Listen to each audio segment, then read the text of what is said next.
Tiijii agar gaftaallechi tigist biyya galte gizee biyya jirtu kana gizee araba jirtu sani. Egaa shama harka fuunee kabajamtootaa fi daawwattoota hordoftoota keenya. Nageenyi koo kanaa jaalalaa fi kan kabajaa bakkaa fi lafa jirtan isiniif haa baay'atu. Anis obboleettiin keessan bakkaa fi lafan jirutti waaqayyoo galannaa ga'u nagaa fayyaa kootidha. Egaa yaa madaam qimamoochee hundi keessanuu ijoolleen kushiina madaamii keessa jirtan viidiyoo kanaan hanga xumuraa dhaggeeffadhaa. Biyya ormaa hojjechuun gurraaf, argaadhaaf, uffannaadhaaf, filteriidhaaf, na argaa jechuudhaaf yoo ta'e gaafa biyya galte immoo na dhossaa jechuutu dhufa. Egaa hundi keenya kaayyoo qabna. Jireenyi kaayyoo hin qabne tokkollee hin bareedu.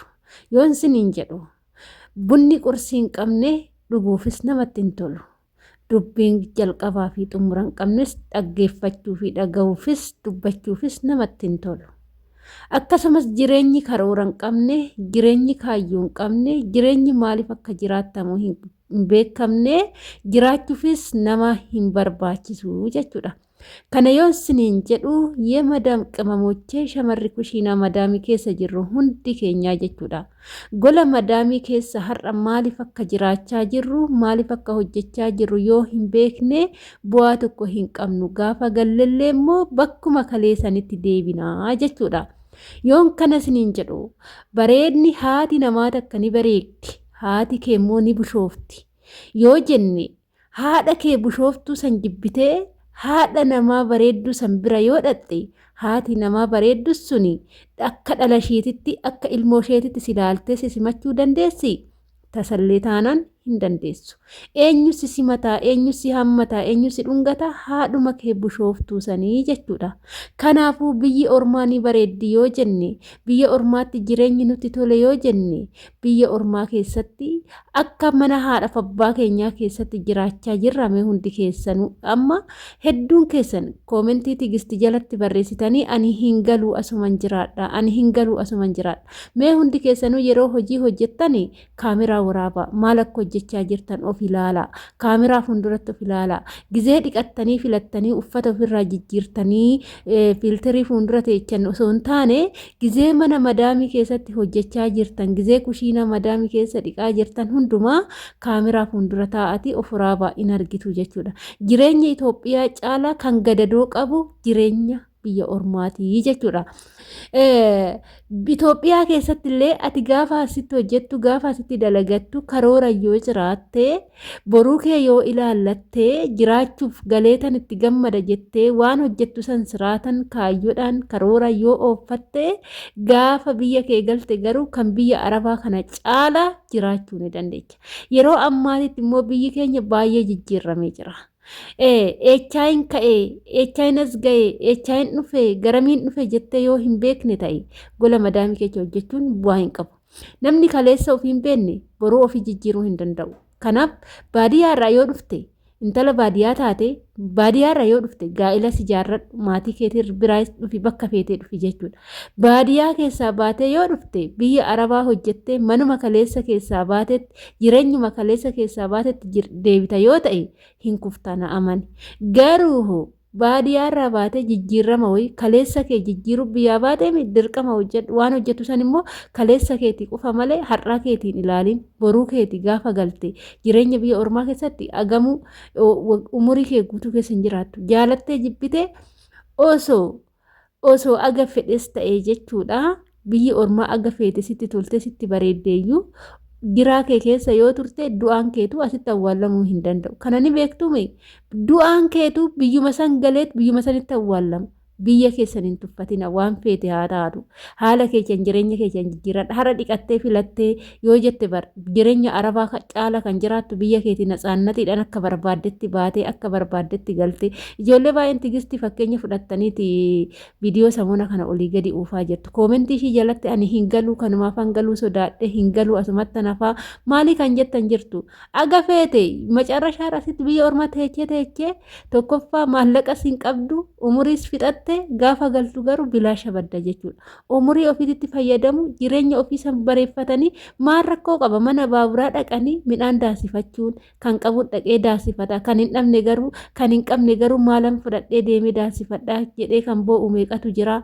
Ila namni keenya ijoolleen keenya arrabni waan namatti fidu waan xiqqaa miti jechuudha. Waa hunda eeggachuun bareedaadha daraa keessan akkuma isinitti dhufeetti hin dubbatinaa jechuudha. Inna udaan gandaatu shintibeetii isaanii irra taa'anitti gadi hagassanuu dhiqaa jirra ammoo biyya keenyatti midhaan baabura geeffannee daasifachuun fuulli keenya daakuun nurra dhufuun maalonni jedha. Asitti yoo daaraa keessa gangalachaa jirtin dajjara wajjin deemtanii hojii gaafa hojjennu hojii jara gaafa hojjennu saree fakkaanna odoo kaameraa afoo dhaabbanne jechuudha. Dhugaa dubbachuudhaaf yuunifoormii jedhanii qalloo isaan nutti kenna san keessa seennee gaafa hojjennu nama hin fakkaannu hin beektu. Osuma beektan biyya keessan maaliif tuffattu dhugaa waaqa warroonni biyya keessan gadi qabdan jechuudha. Dhugaa ani biyya kee tuffatte jechuun haadha kee tuffatte jechuudha. Haati ormaatun haati namittiin arabaa sin bira hojjettan manni arabaa kun mana keechanii haati arabaatun haadha teechanii akka ilmoo isaaniitti sin laalti.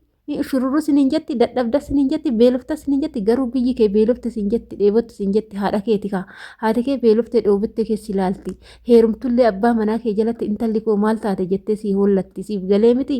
Kanaaf biyya keessan hin tuffatina agguma fedhes ta'u garuu kaayyoo qabaadha. Biyya ormaatti yeroo hojjettan kaayyoo qabaadha. Maaliif akka hojjettan kaleessa keechan jijjiiruuf malee na argaa jettanii salbaajii onlaayinii irraa guuraa fiiltariidhaan kaameraa fuuldura taa'anii viidiyoo hojjechaa ooluun bu'aa tokkollee hin qabu jechuudha.